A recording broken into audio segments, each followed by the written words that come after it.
Hello everybody and welcome back to You Can't Win. This is Tom here and I'm joined by Don as usual. Today we're going to be talking about kind of like a random grab bag of a few ideas.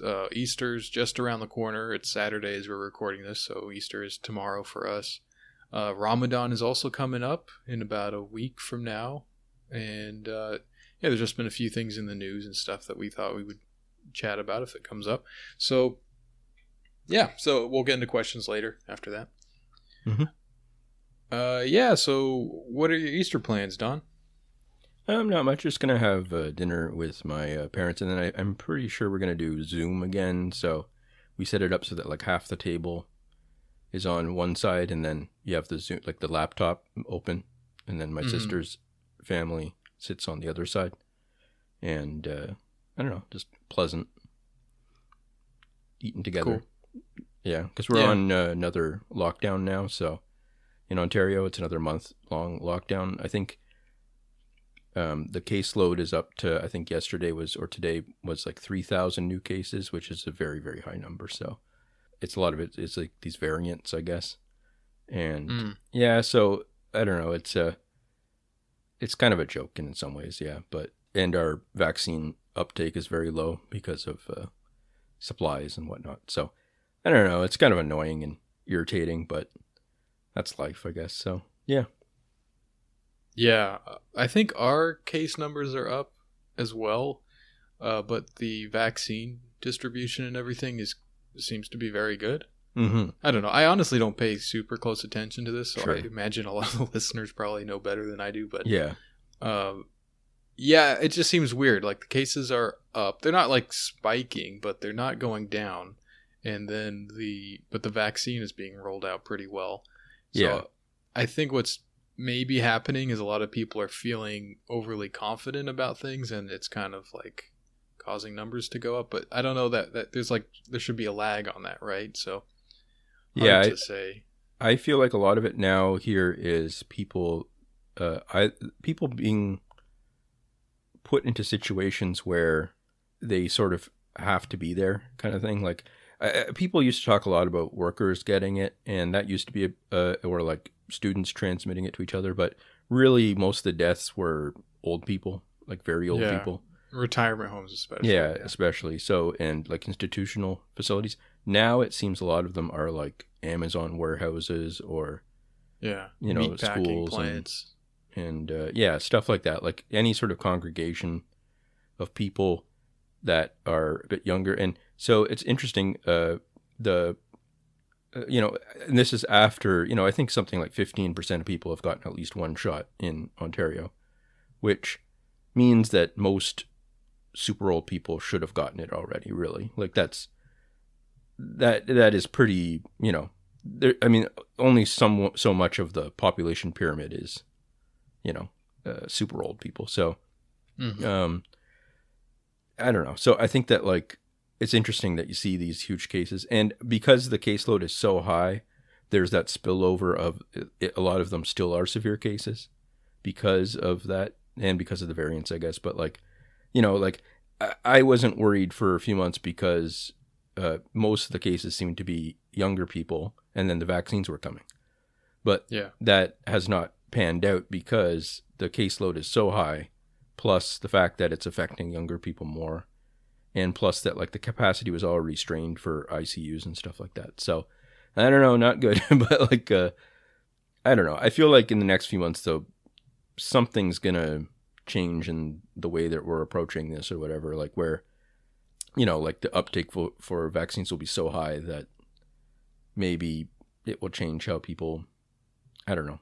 We'll see. We'll find out basically by looking at what happens in the United States and then seeing what happens later here, kind of thing, that we can change. So I don't know. I mean, we kind of surround ourselves with contrarians. So there's tons of people that are telling us, that even the little reprieve that we get from vaccines might not be complete and might not be long and stuff. So we'll see.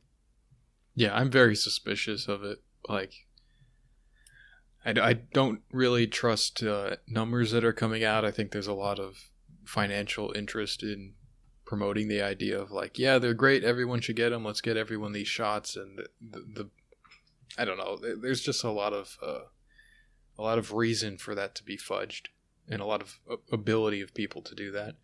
And who knows? Like, we don't know if they're gonna, how long any immunity that it gives, how long that would last. And then there's the whole issue of variants and all that kind of stuff. I know they've kind of been saying that the variants are not that big a deal for the vaccines, that the vaccines cover them. But again, it's like, of course they're going to say that, so yeah.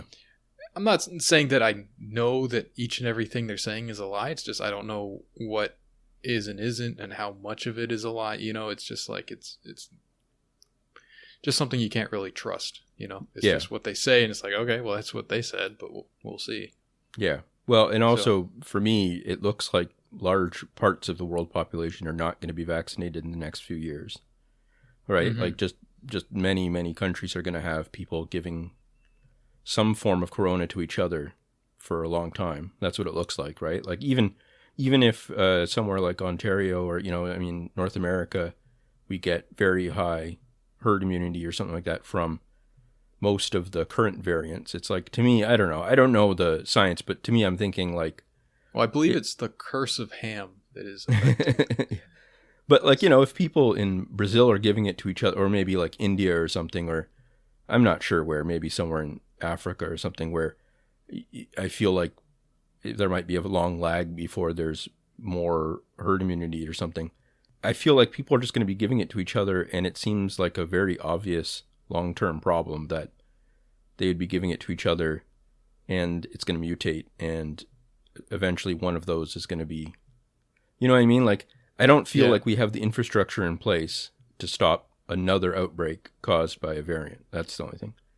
We need to build a wall, Well, that's I guess the whole debate now is about like these vaccine passports and all that kind of stuff. Like, yeah. And I mean, I don't know. I don't really see that as, I don't know. Yeah. I'm just worried that like, because there's all these coordination problems between countries and stuff, like we're just going to get into this thing where, I don't know. It's like, I don't know, what did Chris Rock say about pharmaceuticals or something like that? It's not the cure, it's the re-up or something. Like they're I feel like that's, I don't know. Yeah, that's what it's, yeah, I feel like that's the strategy of a lot of these pharmaceutical companies, is that like, yeah, exactly. They're just they'd rather have this sort of ongoing seasonal thing where they can keep vaccinating people and accepting that like the things. I mean, I don't know. It's too uncoordinated for any sort of conspiracy to work. So it's just like, I don't know. Yeah. Right. Yeah. I wouldn't view it as like, oh, there's some kind of pandemic kind of, I don't really think it's that kind of a situation. Yeah. I think it's much more likely that nobody actually cares about the actual health crisis as much as their bottom line. Yeah. So it's more like a bunch of people like, okay, well, what's in it for me? And whatever results in some sort of thing that looks like a solution to the problem, that's what they go with, as long as everyone's making money on it. Well, yeah, and I mean, it's just the level of failure in coordination is so total that I think that even just insisting on it as the solution almost feels childish or something like that. Like if you're kind of like, oh, we should be doing all these things to try to totally stop the spread, and we should be doing like making sure that everyone gets vaccinated very quickly everywhere in the world at no cost or whatever, and that we should share that burden in different ways. Stuff that like any sort of basic public health person would have to say, like just as like a automatic, basic kind of thing you would have to do. The lack of political will there seems so complete, especially in the United States and UK and stuff, that even just talking about it is like talking about another planet or something. Like, wouldn't it be cool if we fix this problem or something? I don't know. How come China isn't doing this? They're such like good commies and stuff. Isn't this their whole thing? Well, I mean, they've done a fine job, I think, internally. I don't know. But yeah, that's all they care about. Yeah, I don't know.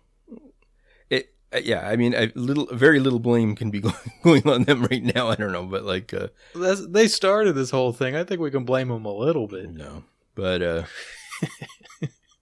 yeah. Anyways, it's just it's their mess. They got to clean it up. That's how I feel about it. Not that's one of the defeating kind of things of the last 5 years in a lot of ways, is that like, I don't know, a lot of things have happened where it's like, man, things were a lot further from being good than I imagined, or something like that. Like, it's like, you know what I mean? Like that, it like, you can't go wrong underestimating it. You know, you just, like try to think of the absolute worst thing, and probably that's about where we're at. Yeah, there was like a micro controversy online the other day where like Megan Day was saying, like the writer at Jacobin was saying some stuff about like defund the police, and just saying stuff about like that she thought it meant, you know, removing money from police budgets and sort of shifting it over to other services, and then maybe in the very long term trying to build, you know, total alternatives to the police completely, like abolition or whatever.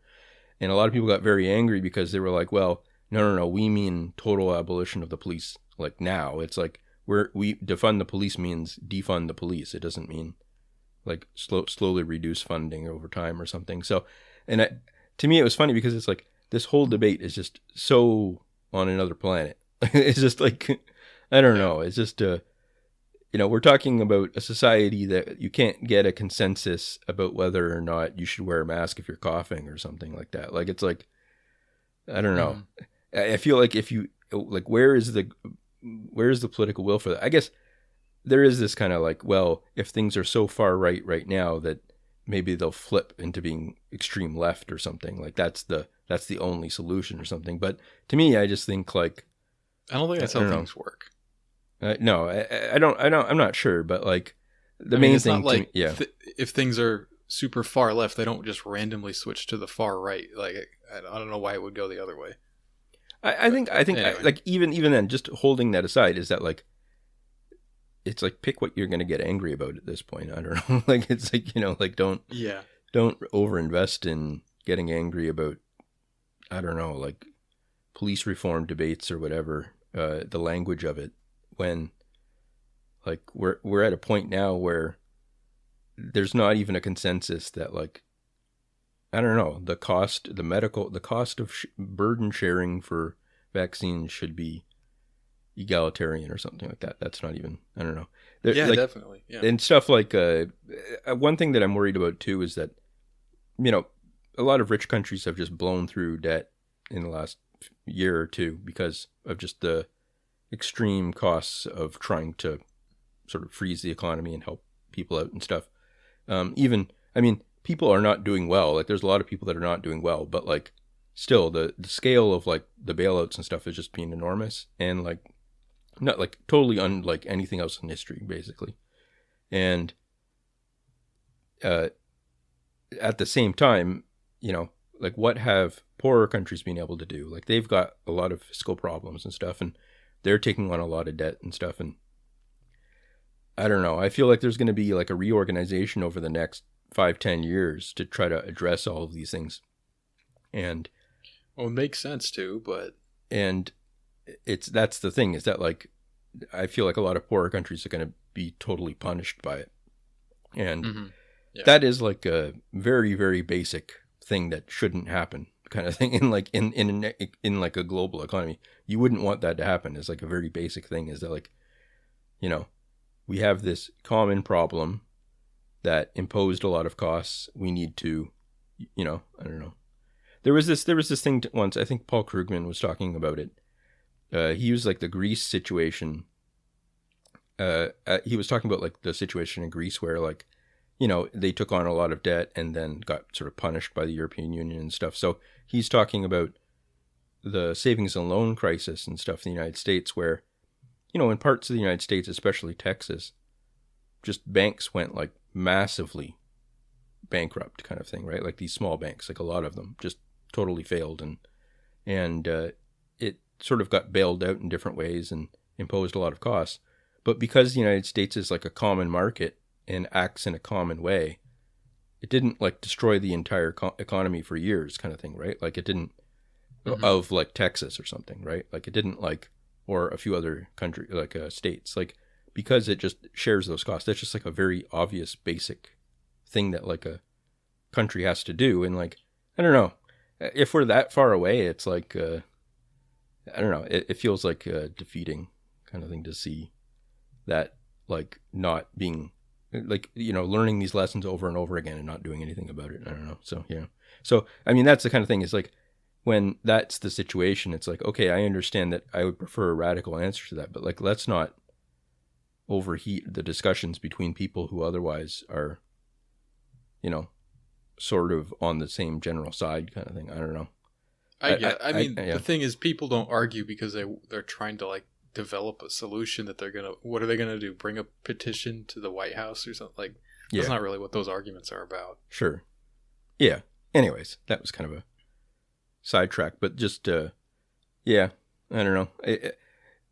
Yeah, that is like a general theme now for me online, like, is feeling very alienated. Today I said that, like, it's like being in that scene in Taxi Driver when you're just driving, when he's just driving and seeing all, like, the lowlifes on the street and he's just, like, grimacing. Yeah, and he's like, rain is going to come wash all the scum off the streets. Yeah, and it's not like, I don't mean it in, like, an alt-right kind of way. I mean it in, like... oh, why not? Sure. I mean it in, like, anything. Like, even you know, all the journalists who are, you know, trying to build little empires off of criticizing it and stuff, I guess. So, I don't know. Like... You're thinking more like a biblical kind of a thing? I don't know. It's just a very... Frogs, locusts? Yeah. I don't know. It's a very, very grim culture right now. I don't know, in a lot of ways.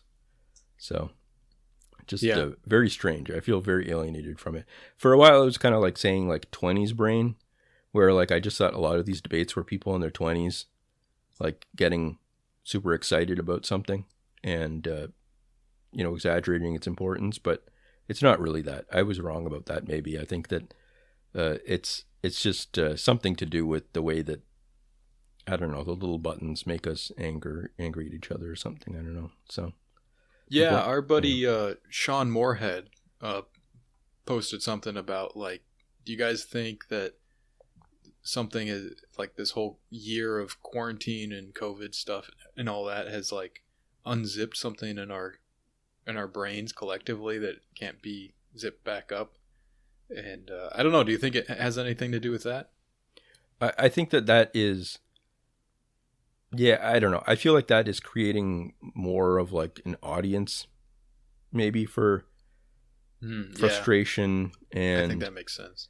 I don't know. I feel like the main thing for something like Twitter is that like it's just it's like the same thing as like the fact that like computer parts are expensive now and stuff. It's like there's just tons of people engaging a lot more. And I think that draws in a lot of people who are trying to position themselves in a debate for a first time and stuff. And like, or, you know, I don't know. It just seems to intensify it kind of thing where, yeah, I mean, it's, you know, it's a website with like millions of people, but like the subcultures seem more autonomous in the past, where you wouldn't have the just rage. I don't know. Maybe I'm wrong. Maybe it's just but I see it all the time now where it's like just very bizarre. I don't know, like very commercial in a lot of ways, like very like self-promotion. I don't know. I don't know. So, but I feel really detached from all that. Like it feels like something is happening very far away somehow. Yeah. Like I don't feel invested in it. I don't feel like it has anything to do with me or even like reality that I can recognize. A lot of these kind of arguments and this like negative sort of attitude or feeling about everything. I don't know. I guess I have stuff that I'm like kind of interested in, feeling positive about. Like, I mean, you were just talking about computer parts being expensive. I looked up, you know, we talked about this a while ago, how that was like a thing a few months ago, but it's only gotten worse and worse. Yeah. And I do this periodically. I look up the price of the video card that I bought just to see what it's going for on eBay. I got it for $200. Last time I looked, it was going for 600, which was already insane to me. Like, this is like a 3-year-old video card at this point. Now it's going for 1,000. So at this point, my video card has appreciated more than like cryptocurrency has. Like, it's crazy. Sorry, how much was it? Did you say? It cut out for a second. Sorry. Oh, I bought it for 200. Then a few months ago, I checked and it was going for 600. And just a few days ago, I checked and it's going for 1,000. So It's gone up 5x. Yeah. And yeah, I'm trying to play the crypto markets and stuff. And if I made 5x, like, that's what I'm aiming for with some of the smaller bags I have. But my video card has already done that. Maybe I should sell this thing. Yeah. Wow. I don't know. Like, just stuff like that is like, that's keeping me occupied. I'm Sure. having fun learning about this crypto stuff. That's kind of exciting. The market is really going crazy this month, so that's been fun. The video card thing is kind of interesting. Intel's getting in the game, so that's kind of fun to watch. They really screwed the pooch on their recent CPU rollouts, I guess. The reviewers are really taking them to task. I guess they just really put out a useless and overpriced product. Oh, really? So I don't know. It's just kind of fun to watch all that stuff go down. And then, I go on Twitter and people are just yammering on about some shit they're mad about. And I'm just like, what? Calm down, everybody. Buy some Ethereum. Yeah. I think that it is kind of a strange thing where when I was, I don't know, maybe around 2004, 2005 or something, 2006, I guess, that was when I sort of became extremely online kind of thing, just like posting all the time and stuff.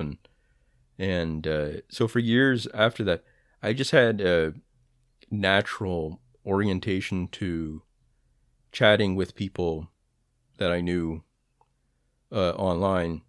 Just like that was basically what I was doing in addition to like reading and learning about different things and stuff. So, taking courses or whatever. So it's just my natural thing was always, okay, get on the computer and then chat with people about what's going on during the day. And for a long period of time, in my personal sort of thinking, I don't know if maybe someone could kind of prove to me that that was wrong, but like it was very, very helpful and positive for me as like an outlet kind of thing, right? Like, I would do stuff in real life too kind of thing, but like the internet was a very good outlet for me for learning about things and talking about things that I thought was interesting. Yeah, absolutely. And me too. Yeah. And, as like someone that was at the time, especially like super, super depressed, to be able to share that with people was very, very positive for me at the time. And, it sort of became a crutch for me in that way where I just would be chatting with people every day for most of the day and stuff and just seeing what was going on in the news and just debating things. And, that almost became, it felt like almost like not a job, but like just that was what I was doing kind of thing. Like that was my main thing. And, and then I would also be looking at like, okay, I want to take this course or I want to get into a master's or different things like that. And I had a lot of false starts for that. And then I finally did it. And that was positive and stuff. But then in the last few years, because my account got more popular and stuff, is that like it's really, really changed the experience of, just how I relate to the world in different ways, because it's like I still have that kind of impulse of, okay, I wake up and I check out what's going on with my friends online kind of thing. And it's at a point now where it's like, it's just, that is not the healthy go-to thing to do because of how this conversation has changed. And anyways, the main thing I wanted to kind of get across with that thing is that like, for most of those times when I was chatting with people, it was small communities or subcultures within those communities. It wasn't like, I wasn't reading every thread in like GBS on something awful or something like that. I was talking to a few people in different forums, or if it was the Rizone, there was only like a few dozen people that even posted there or something, right? So, right. Yeah, it used to have more like what a group chat is like today. It was more like that. And that was pretty much it. It was like the group chat, and then maybe stories online and stuff and reading books and stuff. But there's this very, very different thing where it's like a swarming thing where you're just bombarded with thousands of opinions all the time, to the point where I can't even keep up with, like, if I ask a question, I can't read every response kind of thing.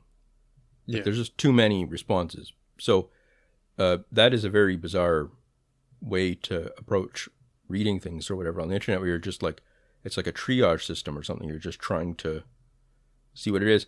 And so basically I've got a lot of very bad habits that have built up over time, that have sort of come to a head with the fact that, like, everyone else is also online now a lot of the time. And it's in these massive, giant communities where people are getting thousands of faves on posts, you know, the journalists and stuff. So there's thousands of people reading all these things. And that has no relationship to the sort of human scale sort of stuff. I don't know. So right. Yeah, and the things that get promoted on the timeline and all that kind of, like, what gets retweeted, what gets liked, is stuff that has more like mass appeal. So it kind of has this, I don't know, it sort of adopts a little bit more of the posture of like mass market media, even though it's not, you know, Sure. because it's just the way that would work. Like, it's not organized chronologically by just like who's on there. It's more about like who's getting retweeted, and, you know, it's not necessarily that they don't, like, quote unquote deserve it. Like, that's not really the issue. It's more that it's like, well, people have more, like, they recognize what they're saying. If it's a more of some big news story, right? Like, everyone hears about that, then people talk about it. That will get more play, and then it'll just kind of overtake the conversation. So Yeah. it ends up being like this, like, mass broadcast sort of a thing. Yeah, and very lowest common denominator, focused on the dumbest takes, the most negative opinions. Or like most obvious, you know, just like sure. knee-jerk kind of, like, whether a lot of it is also, I think, negative for that reason, because it's just like, this sucks because of this. It's like, well, yeah, that's exactly why it was published, or why it's phrased this way, is to make you kind of have that reaction. Yeah. Yeah, there's a very large number of quote tweets now where they are saying something that's implied by the article. That's Right. just like a very large number of things.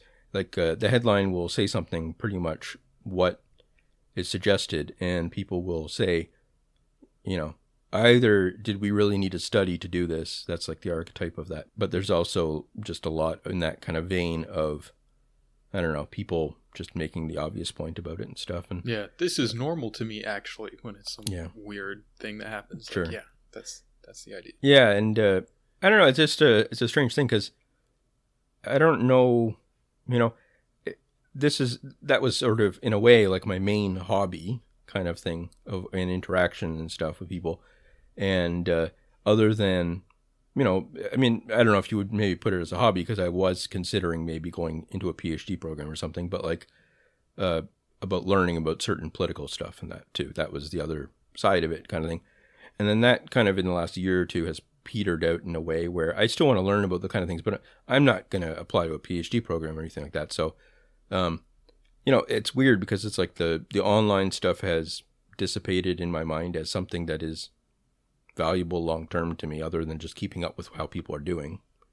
And then the political stuff is also like, I just don't care about the debates back and forth by people. Like, they're just at the lowest level always, and just very, very snarky stuff about language and stuff. And I can't learn from that. So I'd have to just be reading books about it and talking to people one-on-one and stuff.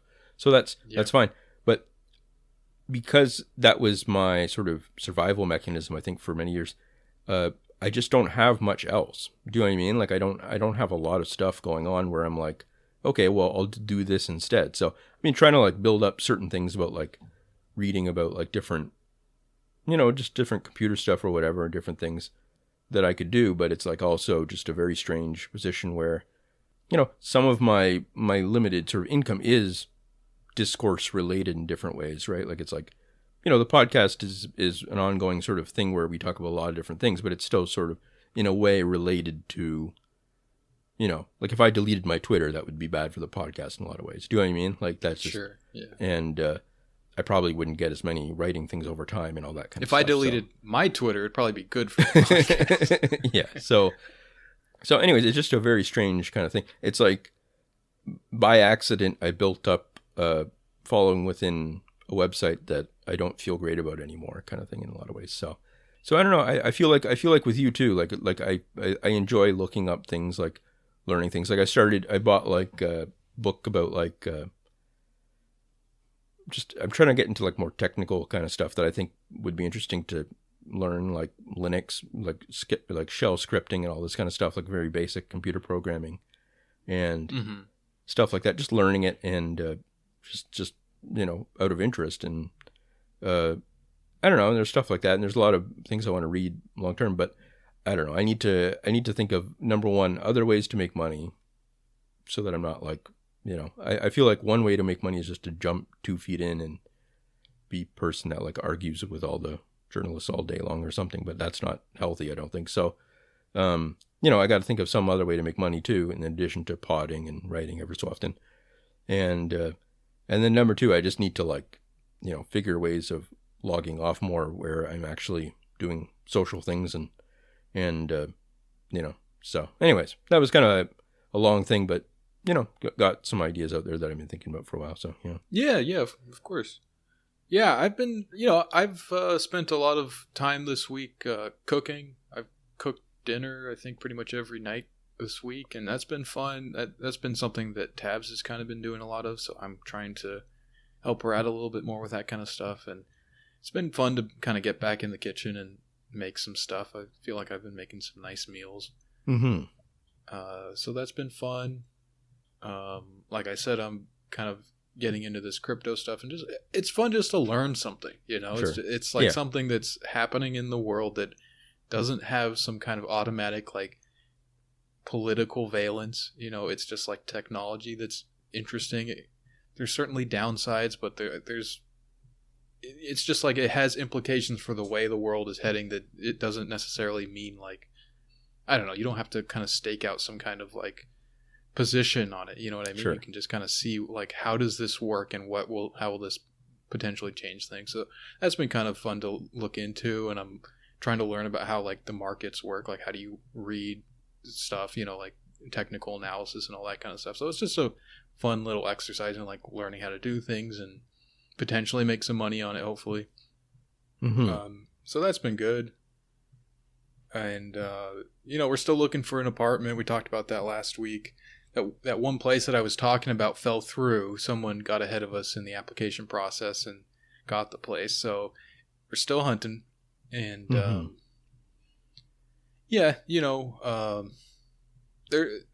being a little picky about it because our landlord's allowing us to go month to month, so we can kind of like look, and then if we don't find anything that month, we just say like, yeah, we're staying another month, and then we just have another month to look.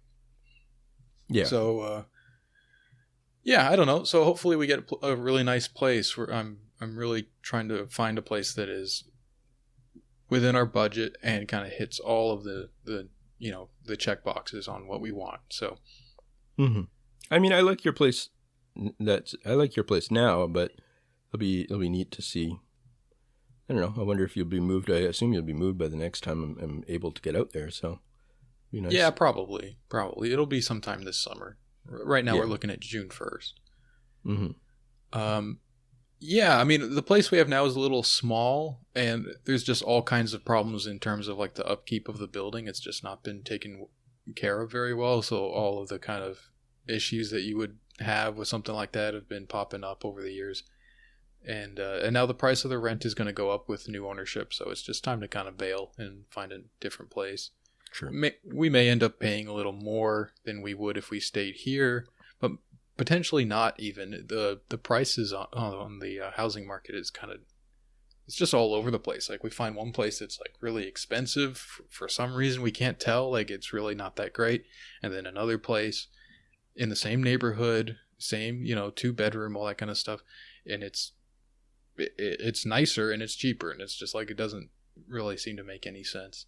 So I don't know if like it's because of just like people are just trying to get things filled or something like that, or what. But yeah, we'll see.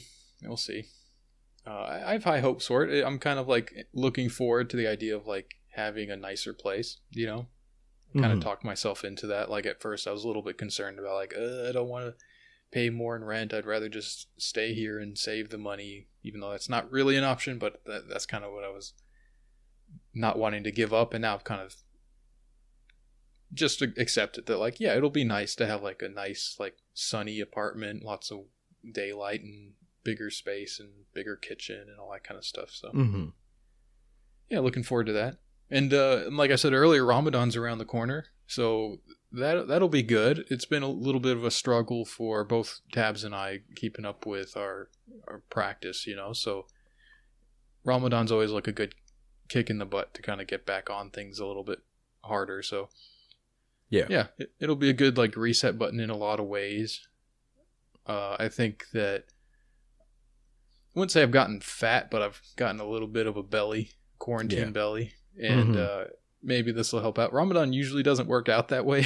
Oh, yeah. But yeah, people actually tend to put on weight during Ramadan because they like eat a whole lot and they kind of use it as like it's like you know, when you eat like, oh, you get to eat this stuff. You know, you kind of eat like special, like, you know, like holiday kind of thing, you know, like you eat all kinds of stuff that you wouldn't normally eat. So a lot of people end up gaining weight, but I'm gonna try to use it as like a way of like just restricting how much junk I'm shoving into my face every day. So Yeah. If we can coordinate it, we should talk to Tabitha about that one day too. And I'm kind of wondering how she's going to be able to handle it with her new job and stuff. So that might be difficult, I think. Well, it would be difficult for me. I don't know about for her, but yeah. Yeah, I mean, that's what she's been thinking. She's like, I don't know how I'm going to do this. And it's just like, you just do it, you know? It'll be okay. Yeah, she hasn't been on the podcast for a while just because she's been crazy busy. Like, she pretty much just works really hard through the week. And then the weekends is just like, just has to recuperate, you know? Sure. So yeah. I've been trying to do what I can to help out, you know? I had a lot of time off this week, so like I said, I was making dinner and I've been trying to do a lot of the chores around the house and keep the house tidy and all that kind of stuff. So yeah, becoming a little bit of a house husband here, I guess. Sure. But that was always my dream. So it's nice to live your dream. Sure. Yeah. Yeah. Yeah. Oh, go ahead. Sorry. Oh, I was just going to ask how the weather is in Chicago right now. Is it nice? Have you been going for walks at all or anything? Or it's pretty nice. We've been going for walks here and there, but not a whole lot, not as much as we could be, to be honest. But it's just like there's been a few days where it's like cold, and then it's nice for a little bit, and then I don't know, just kind of the timing of things hasn't always worked out, and we just have a lot going on, like with the apartment stuff. We got a lot on our plate, so it's just like if we have free time, it's like, okay, well, now it's time to work on this, and if we take care of that, then it's time to work on the next thing, and there's just a lot going on. Yeah. I guess that's one thing that I've done in the last week or so. Like the last, I don't know, week, I think I went on 3 or 4 walks around the block and stuff, just down by the lake and things, and that's been good. I don't know. I feel like it really does affect me, like just getting a bit of exercise. Like I try to walk pretty quickly, so I'm sweating and stuff, and it really does like improve my mood and health and stuff in different ways. I can kind of feel it. So I feel like I have more energy to do things and stuff when I do that. So yeah, it's funny how that works. You know, like if you really aren't doing anything, then doing a little bit of exercise, it's like, oh, I have no energy, I don't want to do that. But then when you start doing it, you get more energy. It's a funny thing. Yeah. And I guess I also this week I read a book, The People's Republic of Walmart, and we're probably going to talk about it on the bonus episode. But that was I don't know, it was good to just sit down and read a book cover to cover pretty quickly, kind of thing. Like just, you know, I bought a few books that are, as I said, like just different sort of technical skills that I want to learn about thing. And I'm watching the MIT has a bunch of great courses online about different tech related things and stuff. And, you know, like introduction to computer programming and all this kind of stuff. And so that was something I knew, like in high school, I had some friends that were really into computer stuff. Like, you know, one did I think a master's in like a degree in computer science, and another did like math and stuff. And I sort of learned osmosis from them, a lot of stuff, like just little things. Like that's how I learned about what Linux is in the 90s and stuff. And so I was sort of like around that. I didn't really absorb much of the actual skills because I was so interested in politics and stuff instead. But, I think, I have like a long-term sort of thing I'm thinking of now where I'm trying to think of different skills I could learn in terms of like cooperative economics and like the management of cooperative institutions and how that relates to open source code and all this other stuff. Like just I'm trying to think of like basically like if the world does become more socialist in different ways, like over the next 20, 30, 40 years, like what kind of skills do I want to be part of that kind of thing, and what kind of cool projects can I work on in the meantime and stuff. So I don't know. That's my kind of long-term thinking about this kind of stuff. So yeah. You think that's going to happen? You think the world's becoming more socialist? I mean, I think it's possible. I feel like, to me, it's not, it doesn't really matter about the cast of the overall society at this point to me as much, where like, I think that's like something I'd like chip in towards maybe, like if, I don't know, different projects, whatever. But like, to me, it's more like, what kind of capacities can we build for different sort of like socialist leaning kind of institutions and stuff? Like, I don't know. I was thinking of it as kind of like in the gray area between government and markets kind of thing, where there's a lot of projects that people work on that, like, I mean, I have kind of like hippie ideas about a lot of this stuff in some ways, where like, I feel like a lot of the left podcasts and stuff to me are almost like their own alternative media kind of thing. Like I still have that 90s, 2000s view on a lot of that stuff where there was always this dream of like building this alternative cultural landscape or something. And I feel like, there's a lot of stuff out there that it's marginal now, but is going to have to think of new ways of, organizing to provide alternatives to people. And that's the way that I'm looking at it now, is not really as much as necessarily like completely transformative in some individual way, but more like what kind of projects and institutions can I be a part of or support in different ways, or just enjoy. That's the main thing, is just like enjoy in different ways, right? Like just being able to, there's so many people that are funny that are putting out really interesting stuff, and there's so many like good writers that I know and stuff. It's just that like they need new institutions and new ways of doing things that aren't just like, the big companies and stuff. Because I don't know, like it's I don't know. To me, it's like it'd be cool if it became dominant, but it's also like I really treasure that little space that's being created. So yeah. Yeah, that's cool. Yeah. Yeah, so I don't know. I wonder if people like, if we were talking about like Twitter being like extremely negative and just kind of chaotic and everything nowadays. I wonder if a lot of people are actually just doing okay, and on Twitter, Twitter is its own universe where you just go on there and spew crazy stuff. Because I know that's what I do. Like I don't treat it like it's not as connected to my real life. It's just like this place you can go and just like say whatever you want just for a goof. So I wonder if people like, they're not necessarily trying to be funny or something, but it's just like they get their rocks off in different ways, and it's not really like a big part of their life, like the way we see it. Like we just see the Twitter personality, but there's a whole other person behind that maybe they're just fine, and they're not just like frothing at the mouth about whatever they're like ranting about on Twitter. It's just something they do. Yeah, and I think that like if you looked at the mainstream culture at any point in the last 100 years or whatever, at least, it's going to be a lot of just junk out there kind of thing. Yeah. You just have to ignore it or pick what you like and stuff. And I think that the difference is that as I'm getting older, like it's just getting to me more. That's probably, I mean, I don't know, I kind of gave a spiel about how it's some structural thing, but it might just be my age kind of thing and stuff in different ways, like getting to the point where like, especially I think because I was interested in left-wing stuff like 10 plus years ago. So I'm seeing a lot of the same debates, or like bizarre debates that I thought were completely settled, coming up again.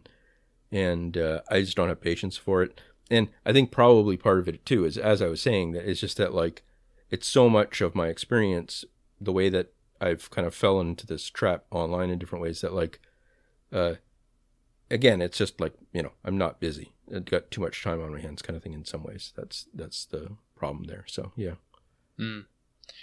This is completely irrelevant, but I was thinking about Young Thug today, Mm-hmm. and how we haven't really seen anything from him in, I don't know, like years really.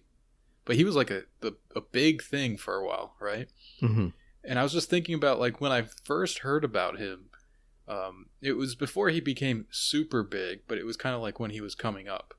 And he was really weird. Like, he struck me as very bizarre, and I was like, this is really interesting. It's some of it's really good, some of it is really not very good, but it was just very bizarre and different. And it really shocked me that he became such a mainstream, like, big star, Mm-hmm. And I was just thinking, like, I wonder if that's part of that is just getting older. Like, when I was like in high school and that age, nothing could be too weird for me. Like, I was really into like any kind of like really weird music. Like, the weirder the better, like it was just interesting to like how strange people could get with music and stuff. Mm-hmm. And then getting older, like, the stuff that strikes me as strange apparently is really not that, it's not too strange for the mainstream, like it. Yeah.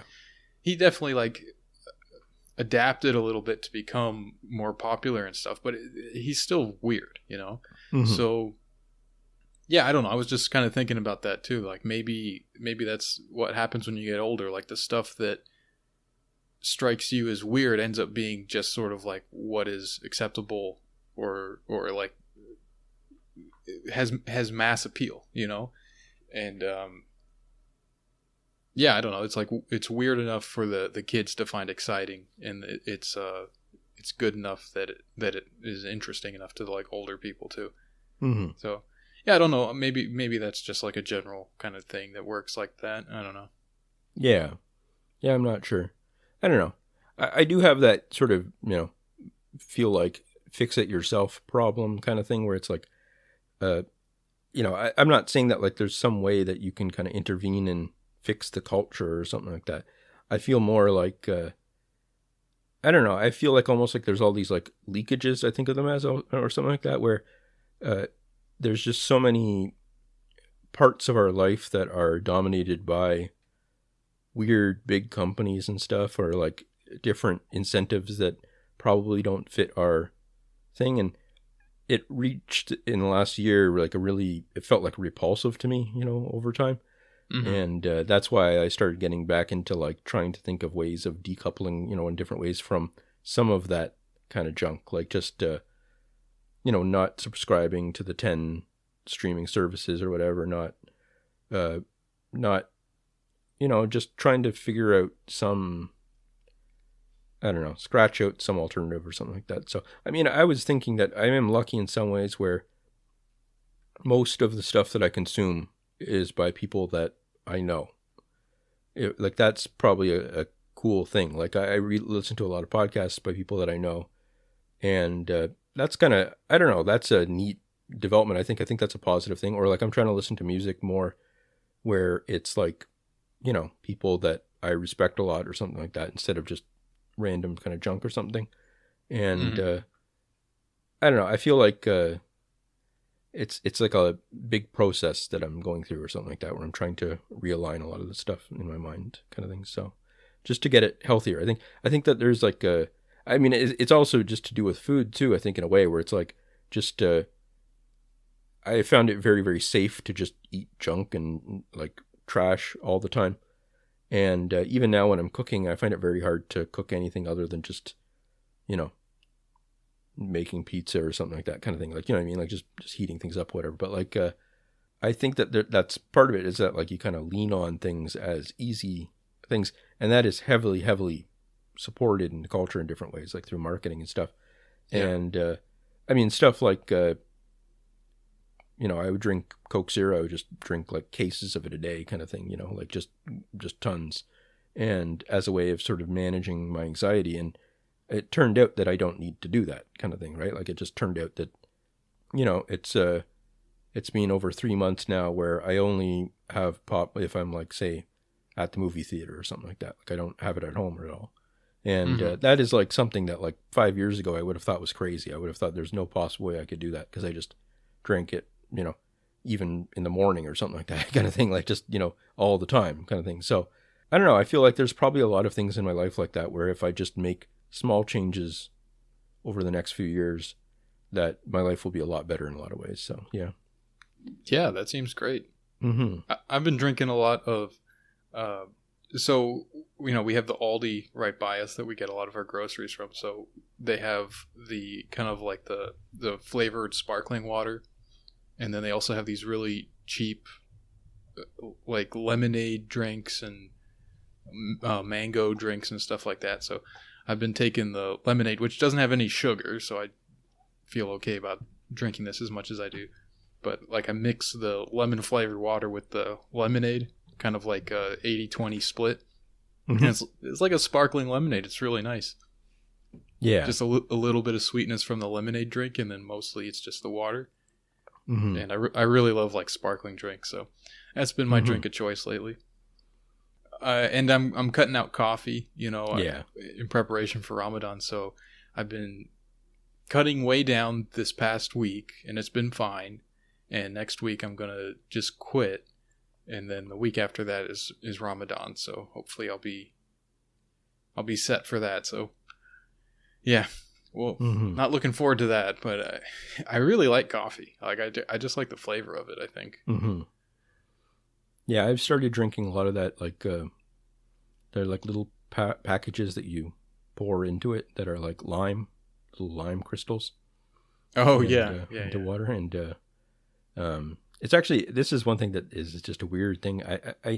We are on a well system where we live, so for years we just drank bottled water because it was like cleaner than the well water because of the way that their water system worked and stuff, and just tasted better and all that kind of thing.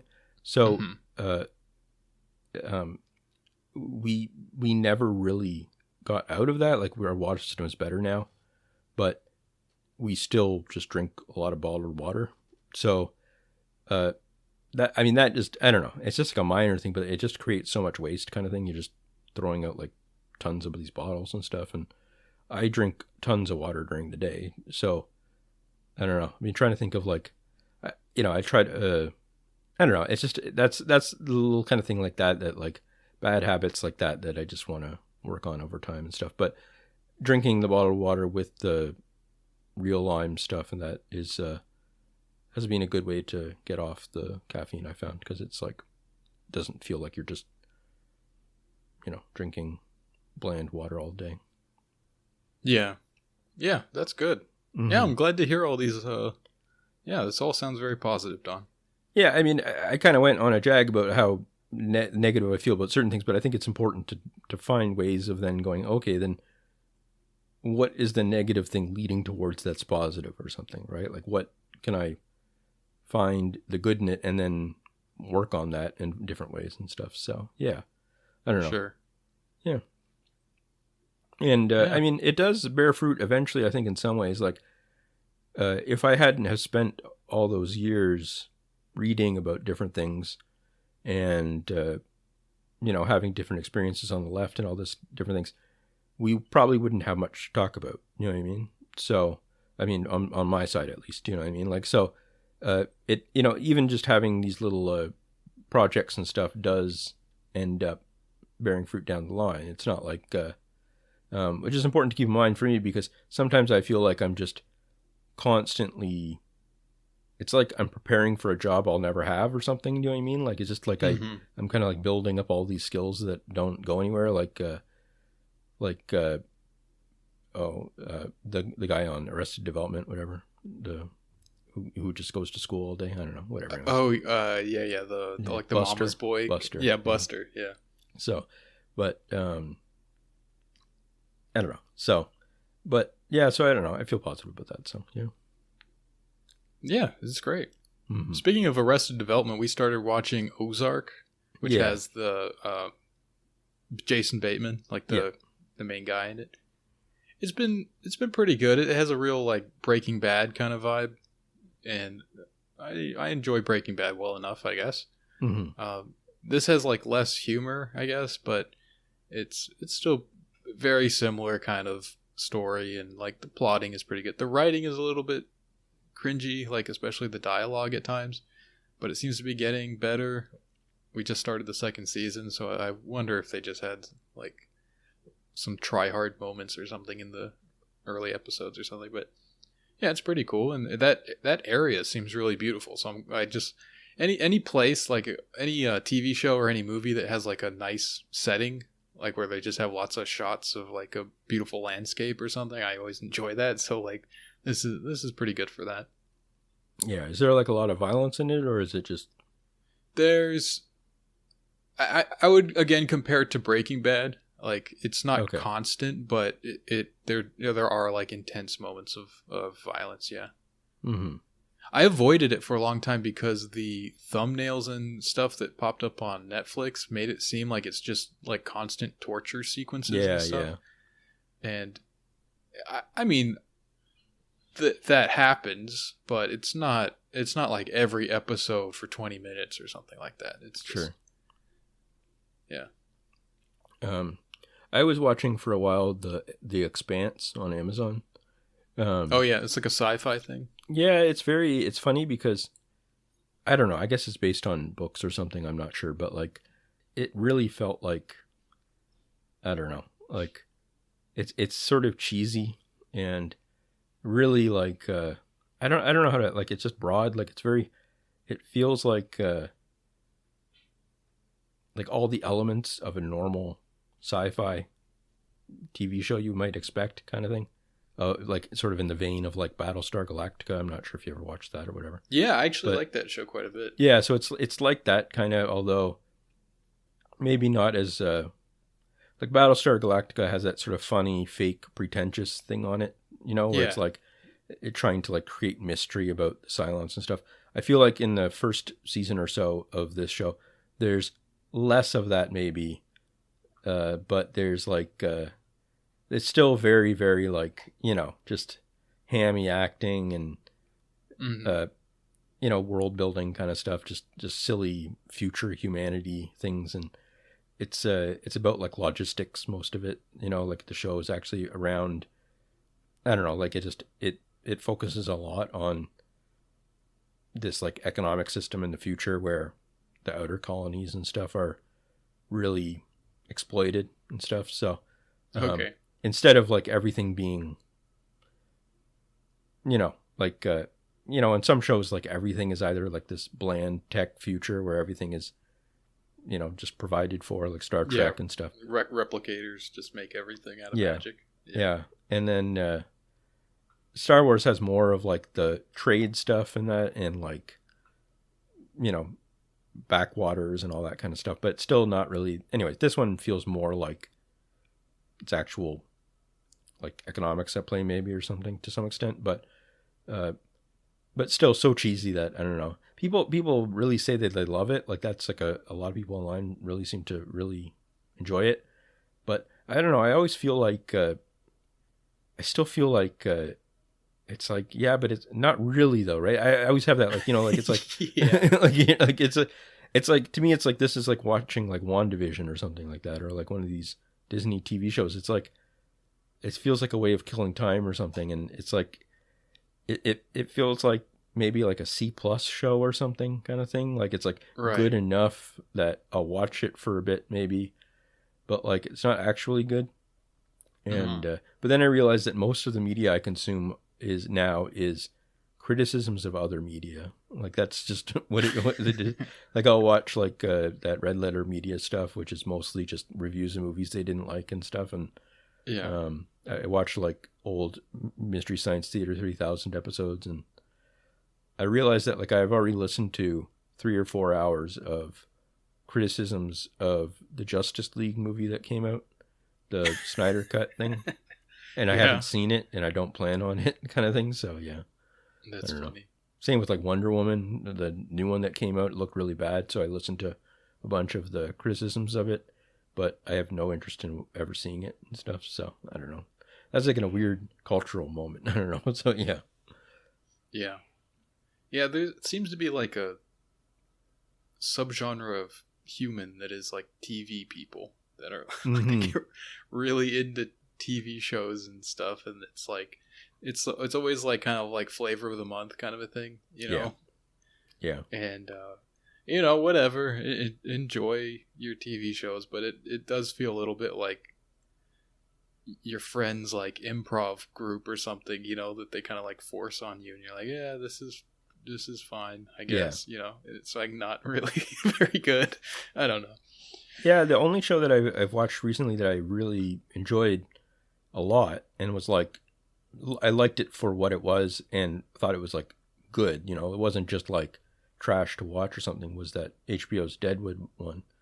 And I thought that was good. But even then, it's like you're watching it and you're like, yeah, but this is still so like, I don't know, it's like cheesy and kind of goofy and weird, and there's good performances in it and stuff, and I like it, but it's also like, I don't know, maybe there's like some secret, maybe it's just like high art or something I need to get into or something.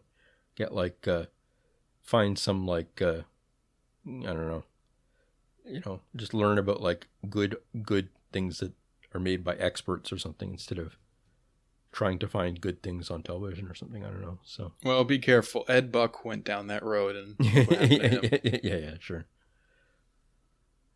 Yeah. Anyway, should we hop into questions at this point? Sure.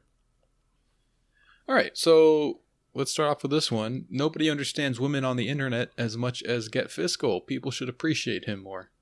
Oh, not a question, but nice comment. Yeah, that's okay. That's wrong in many ways, but I don't know.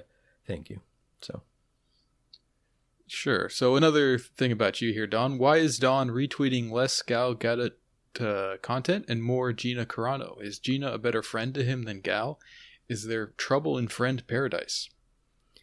Yeah, I mentioned this the other day, but I really like Gina Carano's Twitter right now because she just it's all like memes that are like just text that say stuff like, they want us to believe their lies, but we believe our truth, or something like that. Just like stuff like that, like after getting fired by Disney, like just memes she gets off Facebook or something, or like Instagram or something. I don't know. And she just reposts them, and just like one or two a day, or like different clips. She retweeted Larry the Cable Guy the other day, like some joke he made about like how the Bill of Rights was like his only vaccine passport he needed or something, and like just stuff like that. And I like her because she's obviously just like some random person that became a celebrity by accident. Like that's just what happened. Yeah, I mean, she was like a MMA fighter, I think, right? Yeah, and then they tried to sort of do the flip over kind of thing where she became like an actress, and she obviously just was like, just like a random person who wasn't brought up in the same celebrity culture, and like knowing all the right things to say and all of that kind of stuff. And I mean, you know, I don't want to be too rude, but she obviously is not like overthinking a lot of the stuff, right? Like it's just not. She's just like. Yeah, but I also think like if you are thrown into that kind of world and it just doesn't jive with your sensibilities, that you will go harder the other way more so than you would otherwise. You know, I think it kind of tends to push people out, like if they don't fully embrace everything. I think. Yeah, exactly. No, that is what has happened. Is that she had this like whole process where she, you know, it was just basically, I don't know, like chewed up by the system and spit out kind of thing, like where people really attribute like way more malice to it than I think exists. I think that she just she thinks she's like a badass babe telling it like it is.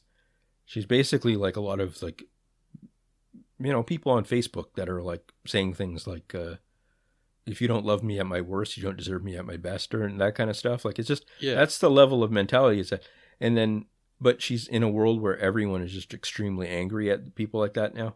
So, it's just, I don't know. It's a very, very funny thing to me that like I don't know. She doesn't seem that self-aware about it, but like, I mean, it's also possible. I think that's a charitable, although likely kind of reading of this.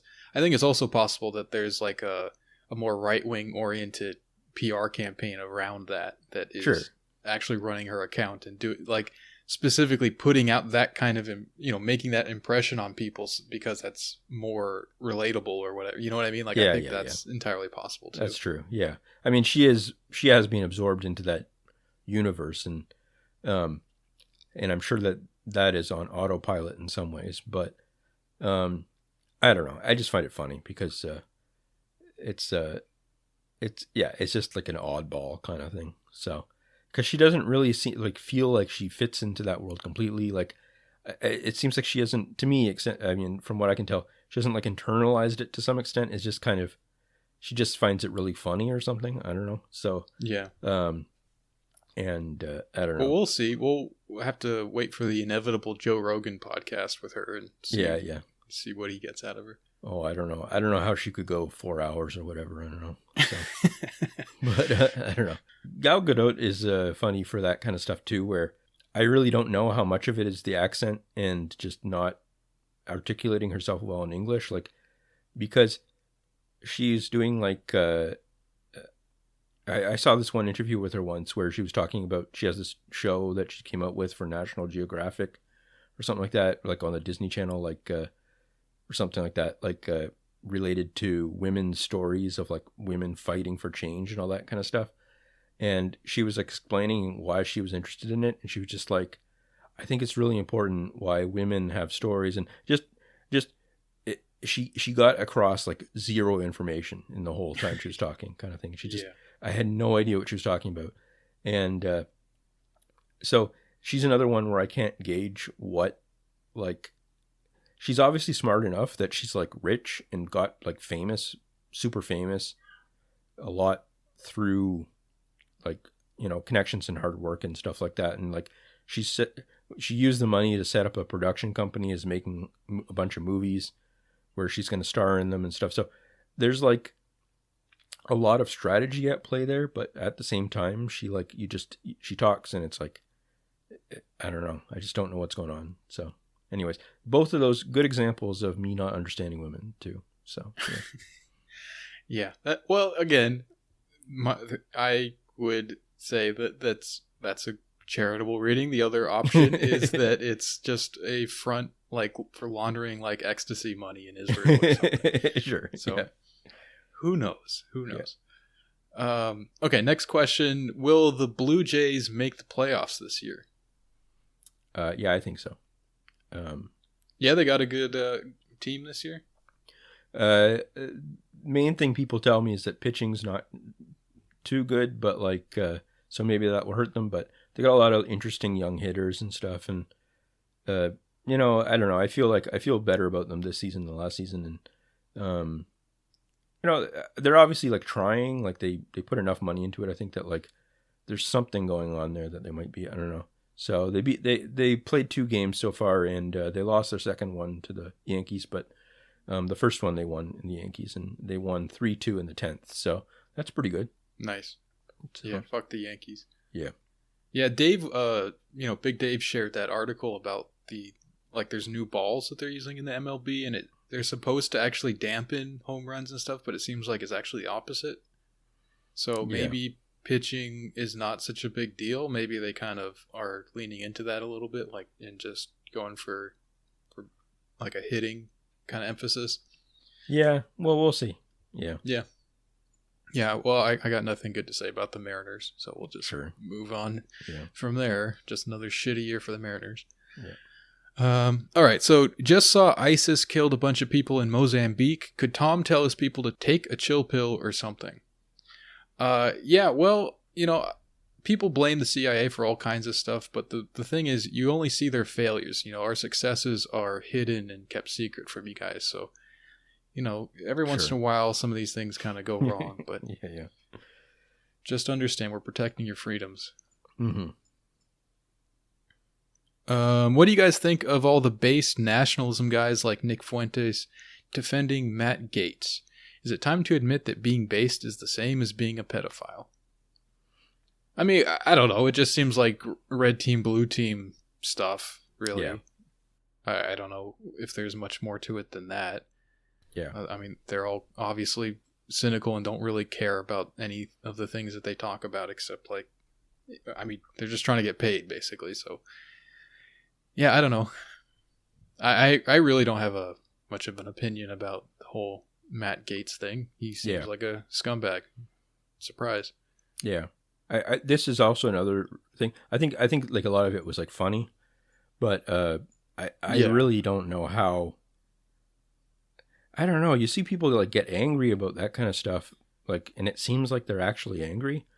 And maybe they're Americans, so they like might live there or like nearby, or they might be affected in some microscopic way or something. But I don't know. I feel like those circuits in my brain have just been burned out. Where how can you not just chuckle or something like that? Like, are people actually like, ooh, we got to get these guys or something? I don't know. Just it seems like weird. I don't know. I don't know. It's just it's like, this is what politicians do, I guess. I don't know. It's like, whatever. Yeah, well, you should have voted in Trump for a second term. You would have drained the swamp. I got you bring it on yourself, people.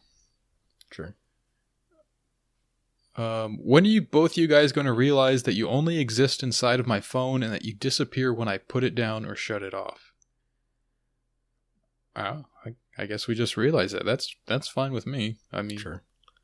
Hasn't really affected my life. I've kind of, I guess that works. Yeah. If I disappear when you turn off your phone, then that's fine. Yeah. I guess you should turn off your phone more, because I seem to be up a lot. Yeah.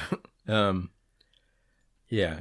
I find with like people online and stuff, they just cluster to me in different like identity things, and to a very extreme degree. Like, one of the things that I'm kind of dreading in a way is that I'm really excited about the idea of going to, going to the United States and other places, like just different cities and stuff, and meeting some of the people that I've talked to online for a while, and just having more one-on-one conversations and stuff instead of, just chatting online or whatever. And because I feel like that's probably better in some ways. And but one of the things I'm kind of dreading is that there's going to be so many people that I meet that are like, we've chatted online for like 10 years, and I'm like, I have no idea who you are, sorry, or something like that, like just like they'd be like I'm I don't know, dirtbag poot at 420 or something, and I'm like, no idea who I don't know, not even just no idea, but like I might know like 2 facts about them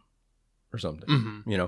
And we've been mutuals on Twitter for like 5 years or something like that kind of thing. Just because certain things to do with the internet, to me, like I approach them as almost as if like it's almost like one thing just generating all of the ideas, just like a stream of, it's like a fire hose of thoughts, and they're just completely disembodied.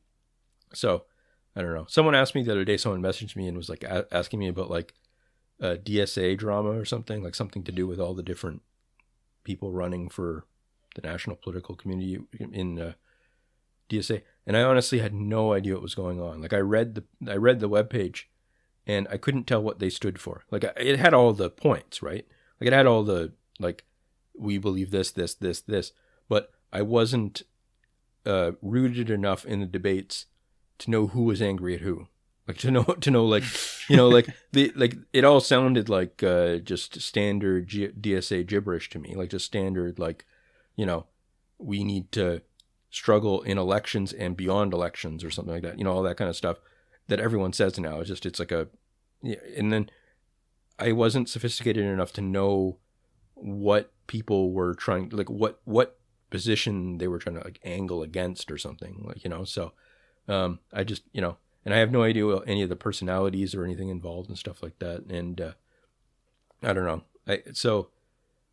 Yeah, I don't know. That's my experience with a lot of the stuff now. It just is like the computer has different colors that glow at me, and I smile or not. So yeah. Yeah, I remember on Something Awful, like way back, someone once, I think this was like a sincere like criticism or something. Like he said something to me like, when are you gonna stop treating people on this website like just a box of ghosts that you kick around or something like that? Yeah. And I was like, that's what we do. Like, I don't get offended when other people treat me like that's all we can do here. Like, you can't reach through the screen and make it real. And I'm not sure that I even would want to. Like, sure. I don't think it's such a bad thing, Mm-hmm. Just take it for what it is, Yeah.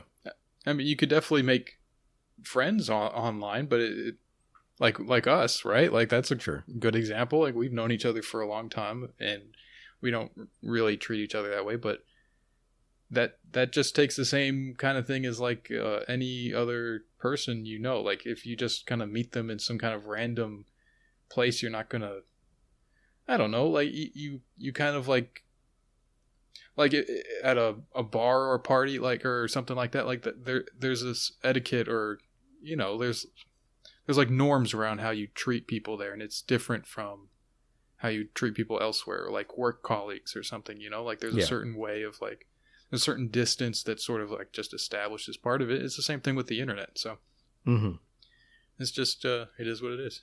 Yep. Okay, how about this one? How do you guys think of the Free Britney movement? Should we be worried about it going from Free Britney Spears to Install Britney as dictator for life to purge the anti-Britney clique from the earth?